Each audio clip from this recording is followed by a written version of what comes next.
Hello, everyone. Welcome back to the channel. Welcome to another session of Scatteryan where we discuss anything that relates to people.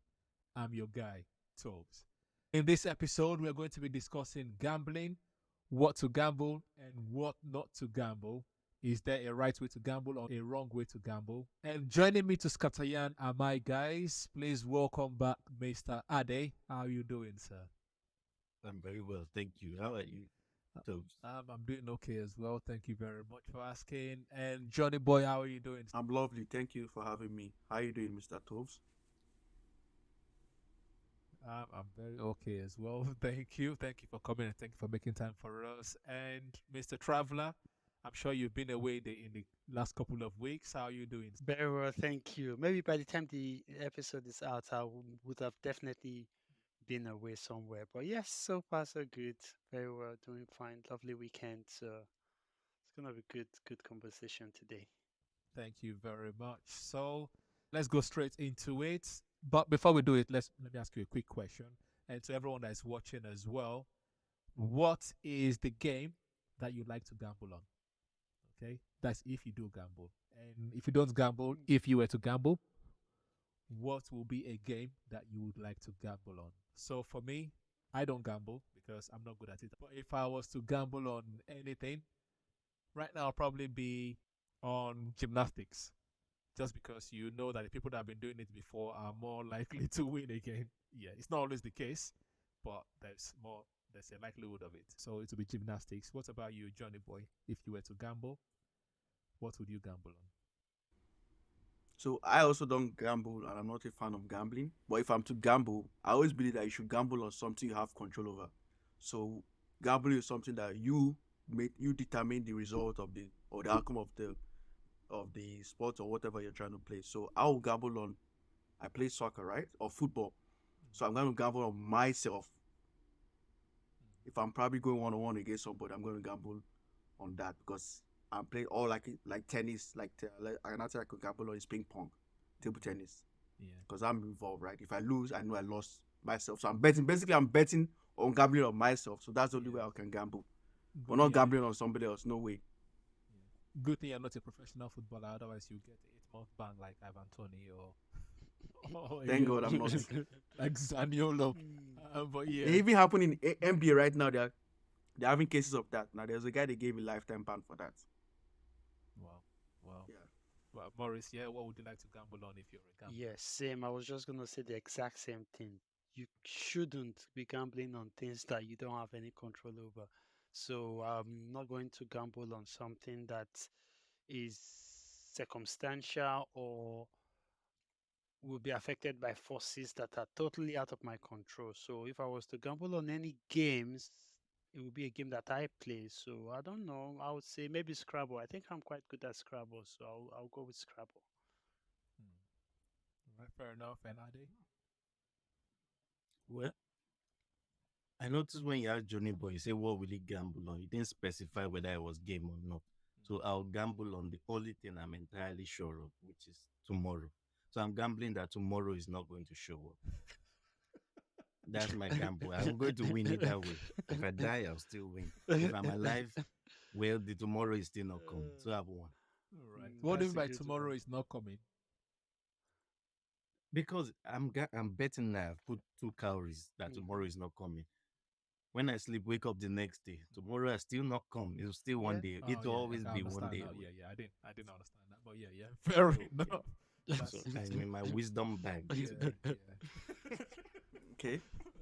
Fair enough. And the reason why I asked this question is because the story we're going to be trying to scatteryan about is of an Indian mother of two who gambled herself away to her landlord. Yes, you heard it right, people. She gambled herself away to her landlord. And you would think that she gambled on something like Monopoly or on poker. No, she gambled on Ludo.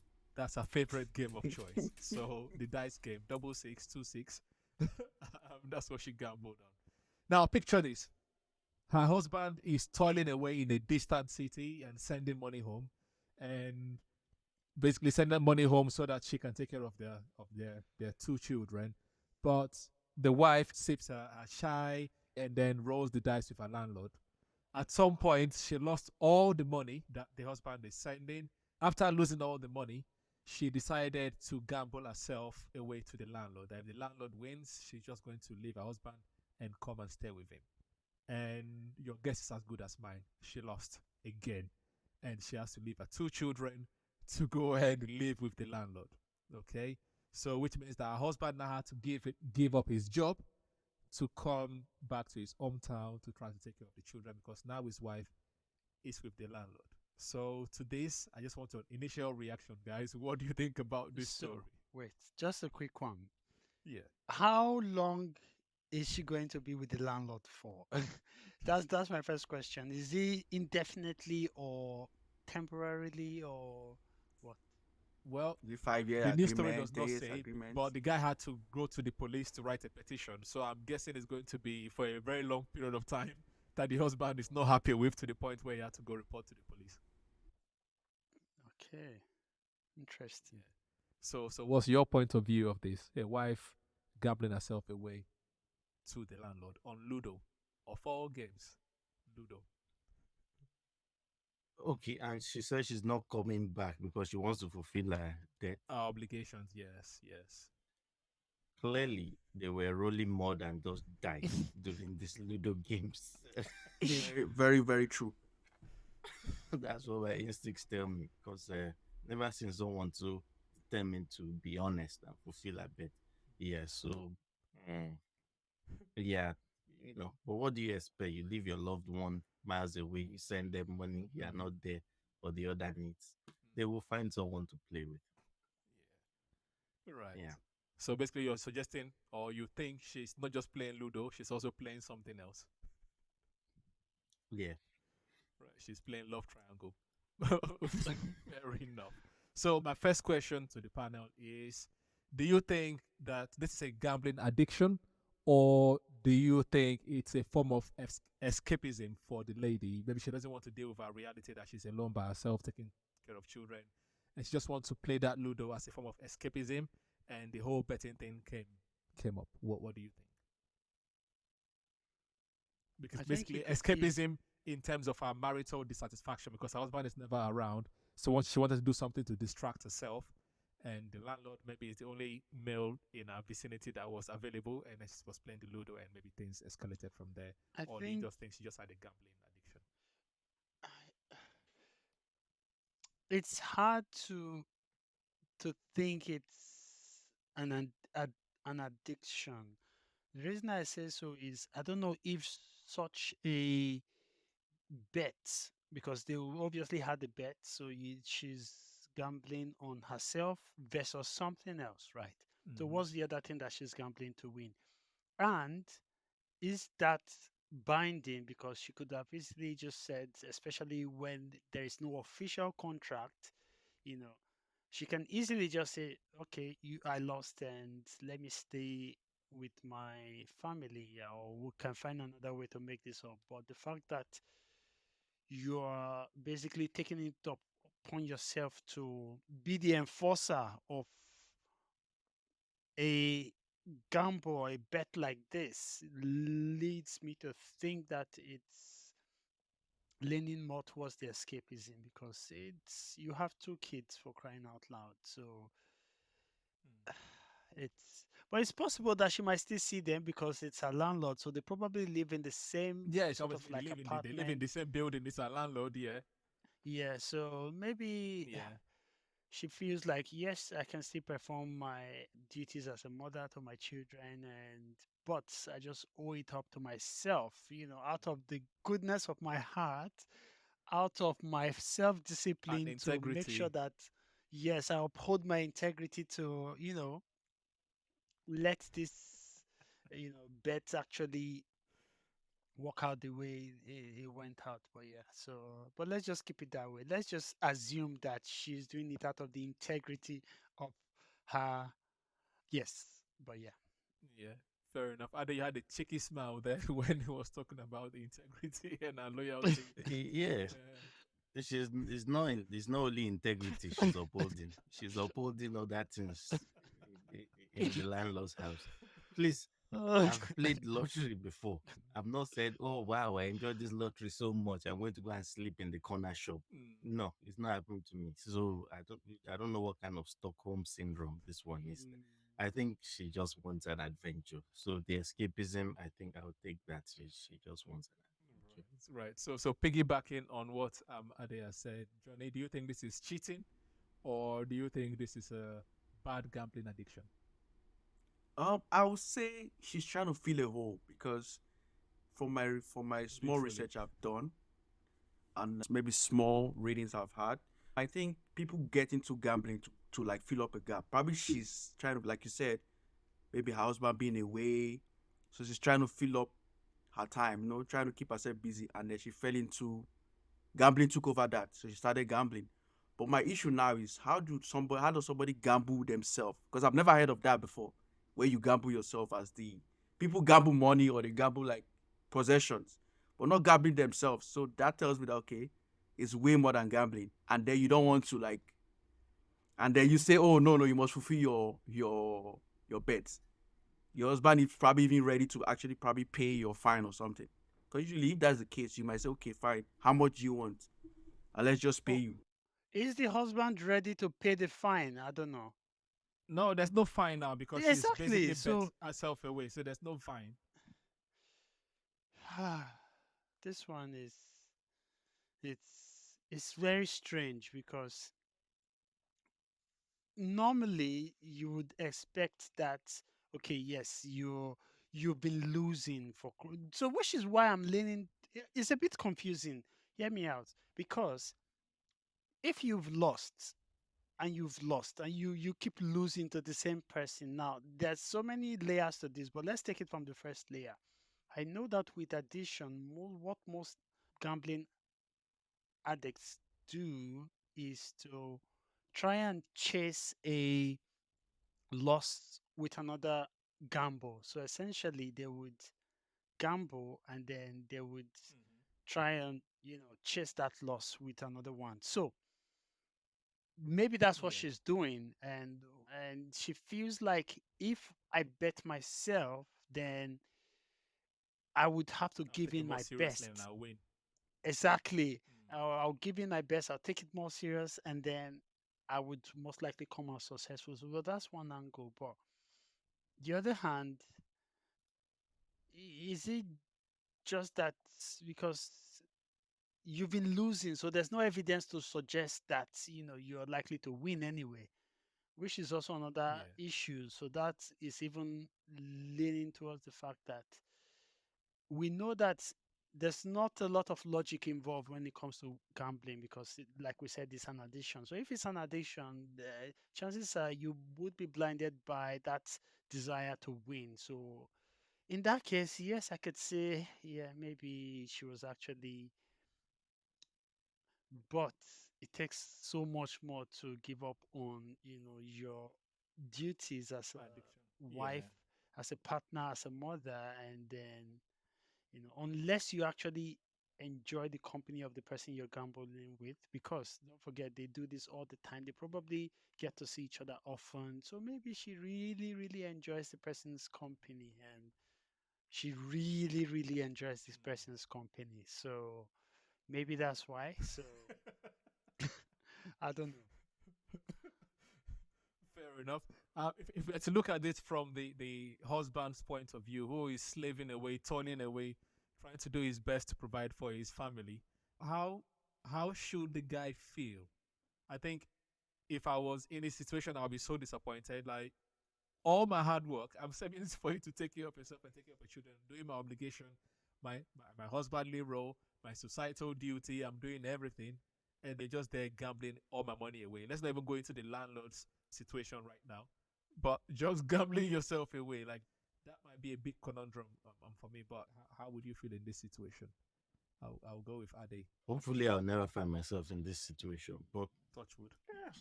you know, indeed, what can I say? It's happened. You should know this. Like Portable once said, make money before you love. So maybe financial issues went in that in the picture. Mhm. You won't have to be working in another country, another town, wherever it is, and she won't have found the best Ludo player in the world. What did Johnny say then? She was trying to fill a hole. The void. All right. Oh no, I had hole. I I had had hold hold gap. too. Yes. Mm, All right. mm. Make it what you want. Okay. I'll stop there. Right. So, John, if you're the husband, how are you going to feel in this situation? That's the question. I'll be really disappointed because I can imagine the way he's going. Well, it's not easy. There was a story that happened. One of the first places I worked when I came to Canada. So there was a guy that was working with us, actually a lady. So imagine your life savings. She had some savings with her husband, and unfortunately for her husband was a gambling addict, and he used the savings for the whole bro. The lady was heartbroken. She almost died. She went into coma. That's why we got to know about it. Wow. So I can imagine what the guy is going to imagine going out, toiling, sending money back home to your wife, and then everything is gone because apparently she spent the money that he's always sent. She always uses it to gamble, and now she has not only gambled the money, it has gone to the point of now she's gambling herself. So that tells me the level of her addiction is really, really high. So I can imagine it's going to be difficult for the guy. To be honest with you, I don't know whether to leave her or or stay with her because that's one gambling addiction is one of the hardest addictions to. He doesn't. She has pretty much left already. She She's has already left. She's helped him because. out. And another thing I'm also thinking from the man's point of view is that now he has to literally then, because he's obviously working elsewhere, now he has to be there for the kids. He has to come back. Yeah. That could prevent him from working where he normally works. So that means a change of employment, which you're not even guaranteed to have in the place where you're living in the first place. So that could even be sort of like a very devastating for him because you probably will not be able to work as much. And even if you're going to be working, you then have to be thinking about, I have to be here for my kids, because you can't just leave your kids and then go work in another city when you know the mother is not there, unless she still has a way to take care of the kids while in the house, which is most likely be possible because she is staying in probably the same building as the landlord. So yeah, but it's very, very disappointing to say. Right. So let me ask one question, and then I'll ask you if you guys have a different perspective or question that you would like to ask. Do you guys think? No, no. Let's not. Let me change the question now. When does like harmless pastime become an addiction, and how can we differentiate between recreational play and compulsive behavior? Right? Because I'm sure that's how she started playing the Ludo with the landlord. Just to pass time because she's probably lonely. We don't know this lady. Once again, we are not shrinks. We're not psychologists, but just to scatter yarn, basically, if you're to put your finger on it, at what point does that harmless pastime become an addiction? Well, to me, the moment you can't live without that stuff or that thing, it's definitely an addiction. You're You have to addicted to it. specify now what you mean by stuff. So whatever is your pastime, whatever you choose to be your pastime, once you cannot live without that stuff, maybe you cannot go probably some hours or days without that. I feel addiction kicks in. It could be anything. You could be addicted to coke. You could be addicted to a certain food, a certain individual. Like her, she's addicted to Ludo. So the moment she probably cannot go like 2 hours without doing that or a day without playing Ludo. So definitely that's when addiction gets in. Because everything's about balance. You must be able to balance everything. So once you're unable to balance something, when there's a lack of balance, you're addicted to something. That's what I feel. I like that Johnny Boy says she's addicted to Ludo. Do you really think it's Ludo she's addicted? Well, that's what. Well, that's what where the she news started article from, says. and then it morphed into Exactly. something else. Yeah, I think she's addicted to the other Ludo player, not the actual Ludo. So I don't think they are sitting down together and are still playing Ludo. I don't- Yeah, but I'm assuming she played with other guys, though. It's not just the landlord. The landlord was probably the last person she played with. She probably has been playing with other people. And she didn't move in with other people, too. So, I doubt it, which makes me think she's addicted to an individual, not a game. Anyway, Right. NHS said not having control over something. That's their own definition of addiction. So Right. what was Also, the question? I also Yeah. At what point does like pastime become a compulsive behavior or an addiction? That's the question. I agree with NHS. When you have no control over it, when you are willing to gamble your entire existence, yeah, you have a problem. Oh, I'm done. I don't know if there is an a word like illusion of control, but that I just it just came to me, and I was thinking sometimes you could even think that you have control over it. So I think it's if we are to go by that definition, most addicts will say, "Oh, I have control. I decide when I want to gamble or when I don't want to gamble," and some of them don't even realize that it's an addiction. I know a number of people that are addicted to sports gambling, right? Sport betting, for example.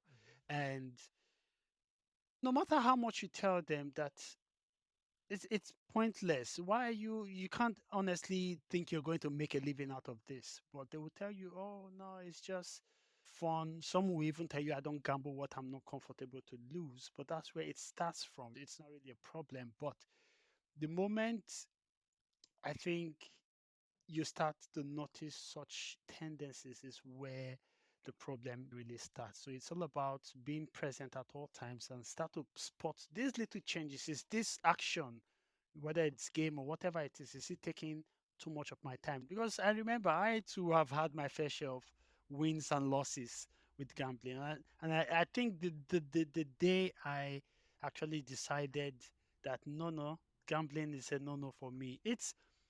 I had this overconfidence because I have basically won so much, and I was oh, I've analyzed the game actually because I was looking at it from a financial point of view, and I was like, okay, in total, how much have I invested? Because I was not even seeing it as gambling, I was seeing it as an investment, and that's where the distinction then comes in. I was like, okay, how much have I invested? I've invested, let's say, 200,000, and again, a few weeks later, you have like a million or thereabout, and then you be like, okay, I'm still on the winning position, and then you bet again, maybe You start getting hundred profit. thousand. Yeah. Now your so-called profits is literally going off, and before you know, you're so much invested in it in the sense that it's so hard to pull away from. So I would say even when you start to notice those little wins and just that's where you should be more cautious. But yeah, I think it's strongly condemnable, especially if it's detaching you away from your normal duty. So time you would have used to do something you actually enjoy, you're now using it to analyze the game. It Yeah. could be even sport game because that's the most popular one we know of. You take your time, do your research, and at the end of the day, I always had this thing that with gambling, even if you bet that all the 11 players are going to come into the field with football boots. On that day, you will see one crazy person who comes strolling in the socks and slippers, and you might lose it because it's never guaranteed. So, Fair enough. Before I ask my next question, is there any perspective that you guys would like us to discuss before I go into my next question, based on what the story you read? I think I'll just try and pick, plagiarize. I don't know, get inspiration from what Johnny Boy and Sir Morris have said, which is I heard something along the lines of the house always wins. Well, in this case, the house is the landlord, and clearly he's won. And the second thing is, you said something about gambling being an investment. You were seeing it as an investment. Maybe that's exactly what happened here. It started as okay, let's just gamble, and then you realize, hang on, all my husband life savings has gone to this new man. Okay, Coco, take me now. Just take me. Let's all be going because she's realized, hang on, I've invested in this fellow. um, As well follow him and be going. Yeah. Fair enough. Mm. And also, when it Another comes to gambling, right? Like for instance, I don't know where you guys watched the Last Dance for Michael Jackson, Michael Jordan. Did you guys watch the Last Dance? Okay, so apparently there was an episode. It seems they were saying MJ had a gambling addiction, but he came out and said it was an addiction because he gambled money, yes, and he lost. But at the end of the day, he always won because he always had money. He was making money from Nike and was making money off his NBA career. So to him, he didn't really see it as losing, but he was losing, but he never saw it as him losing. So that could be another aspect of gambling too. So to MJ, he wasn't an addiction. It was more like Yeah. fun. He was just playing. He was just so losing money for essentially, fun. if we are to use that example you give. So what that means is, if let's say somebody that is used to gambling, let's And he's say, winning. and is even if they're not winning, right? They're winning in other ways, not from the gamble. Yeah, As long as they have more than enough to cover that cover. said loss, Those people don't see it's it as kind of yes, like they don't see it as gambling. And I think that exactly. also happens a lot. People will get their salaries and they would be like, okay, I can take 1% and gamble with that. But then you lose. The next month, because you can easily replace that. It's not really a lot, but you have more coming in Yeah, from somewhere else, and you be like, okay, one day it's going to. And I know, a lot of people will say one day that's all it takes. Especially the people that are doing so-called lottery gambling, that yeah, you're basically accumulating over 500 odds. Like the probabilities of that is zero really point really zero zero slim. zero zero one. And then but then you see, they'll be like, eventually they'll get there. So I think it's, yeah, you make a very very valid point there. But yeah, Right. Right. So also from what Johnny said, I just kind of internalized it in a different way to say maybe the woman was, well, even though she was losing all her money, she was feeling like, well, I guess the husband is going to send another one in the next month anyway. Exactly. So possibly, there's yeah. always money to gamble again. So yeah. My next question is a slightly deeper question. So we've kind of assumed that maybe yes, it's an addiction, but at the same time she's lonely, right? That's what she's playing with the landlord to fill a hole or a gap, as our guy Johnny Boy said, right? So, what role does escapism play in coping with marital dissatisfaction? And maybe to take it further, how can people find healthier outlets of addressing this kind of issues? When I hear the word escape, right, I'm hearing run. Like you're trying to run away from something. So you're trying to leave a situation. Maybe I may be wrong or maybe thinking about it from a different way, but that's how I see escapism, unless maybe you can help me. But that on its own is a problem, because what that tells me is that you're not dealing with the issue at hand. You're finding alternative ways to avoid dealing with that issue, and that is where escapism comes in. I always say that, well, for some people, in the previous episode, I think we talked about, boredom when it comes to relationship arguments and all. And I always had this thing whereby I would tell some people, or well, some of my friends, I would advise, I would say, if you cannot sit down with your partner or or you cannot sit away, you could be in the same room and not say anything and be comfortable with that, or you're away and you're still comfortable, then maybe you might want to reevaluate your relationship, because it feels like there's always a void that people are trying to fill, and that is where the my own understanding of escapism comes in. It's like you're trying to fill a void, and so you have to find another way to, Yeah. you know, and So that's how can they deal with that situation then? I agree. They're trying to run away from that loneliness. They're trying to have companionship, but the So partner this is is where physically. communication comes in, though. This is yeah, where I the think power of communication comes in, because in her Yeah, case but she you was can lonely. FaceTime and FaceTime and FaceTime and No, no, do that's what I'm video saying. call and So video that's call. why I'm not a proponent for like long distance relationships and stuff. I don't believe in that at all, because whether you like it or not, the devil is going to find a way to come in, and that's how it's going to come in. So the best thing, why I say communication, that what they should have done is that maybe the husband works and then she comes over. Nothing stops the man from telling the wife to bring the kids over to where he's working. Nothing stops him from doing that. So why didn't he choose that option? If they had communicated more, probably that could have been an option. Oh, honey, I'm alone here. Why don't I come with the kids? And then we just move to where you're working. After all, people do that all the time. You move with your So yeah, husband. So that could be if they, but they were not communicating. Apparently, if Bam was just working and sending money. Who knows whether they were they probably were not communicating, because fair if enough. not, the Let wife let would have told him that she was lonely.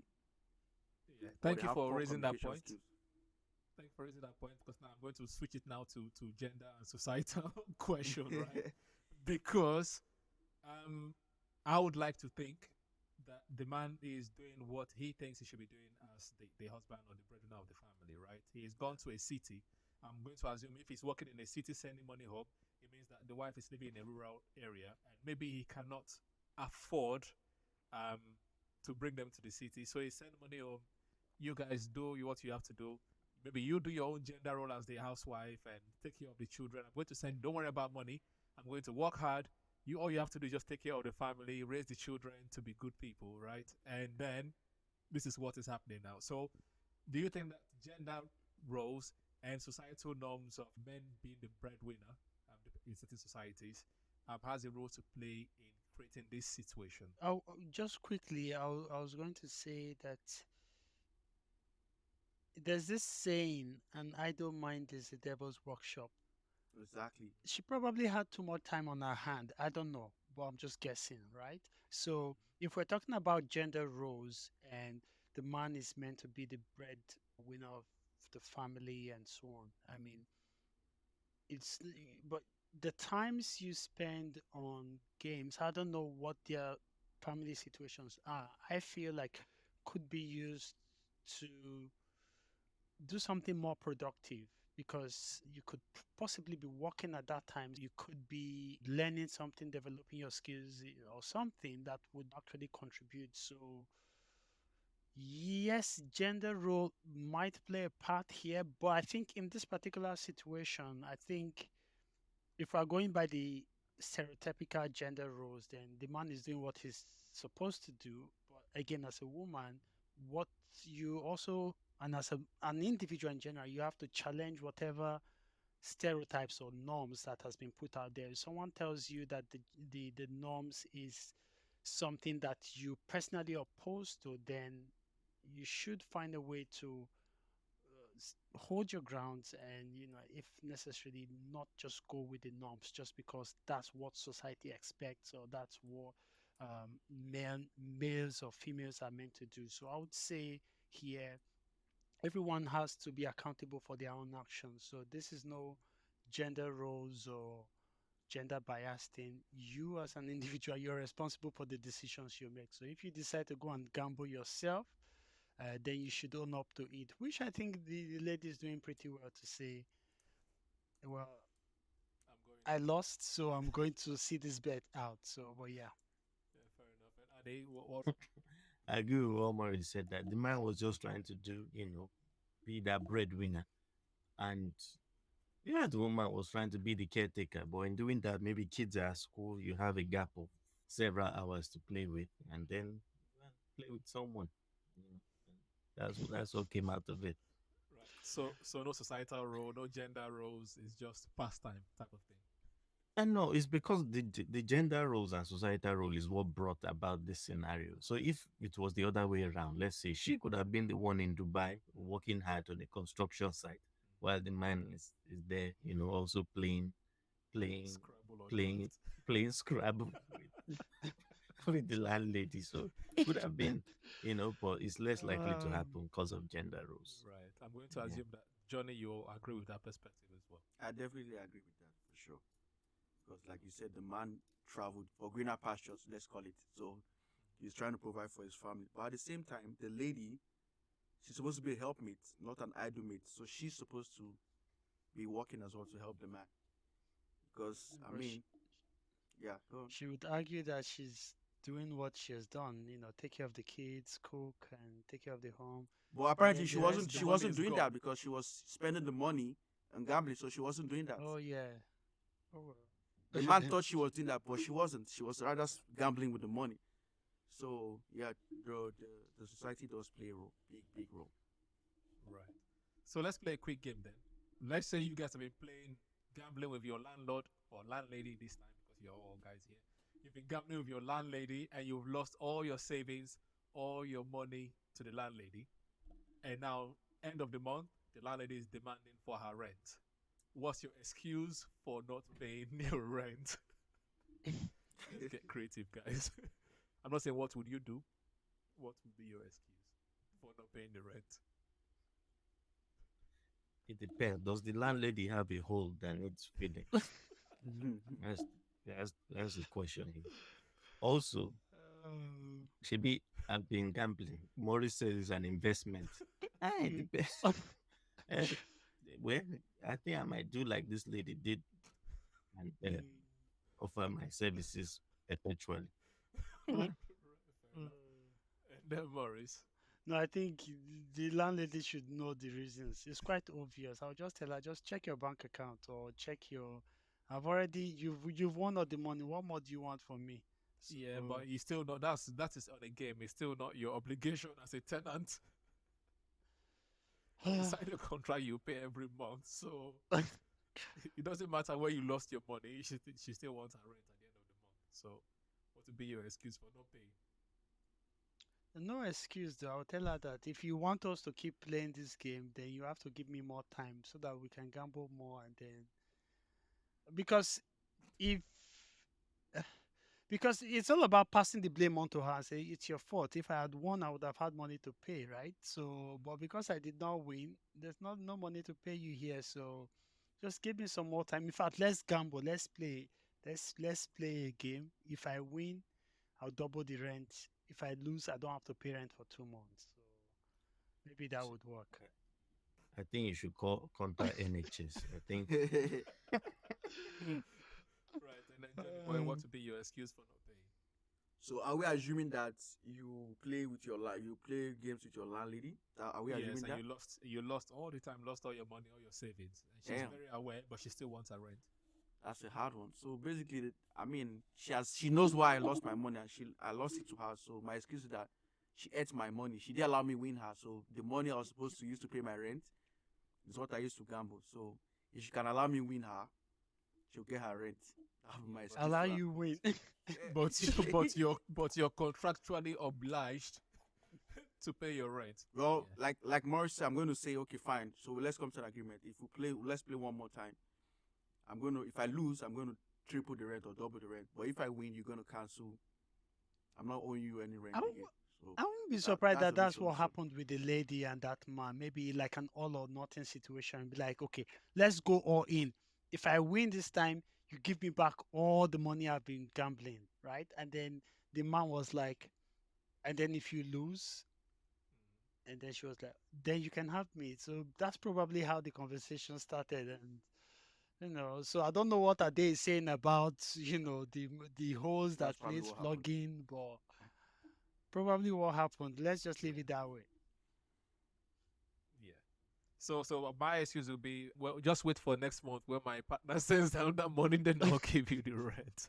And then yeah, that would be my excuse. But yeah, last question as always. If you're to write the end of this Bollywood movie, okay?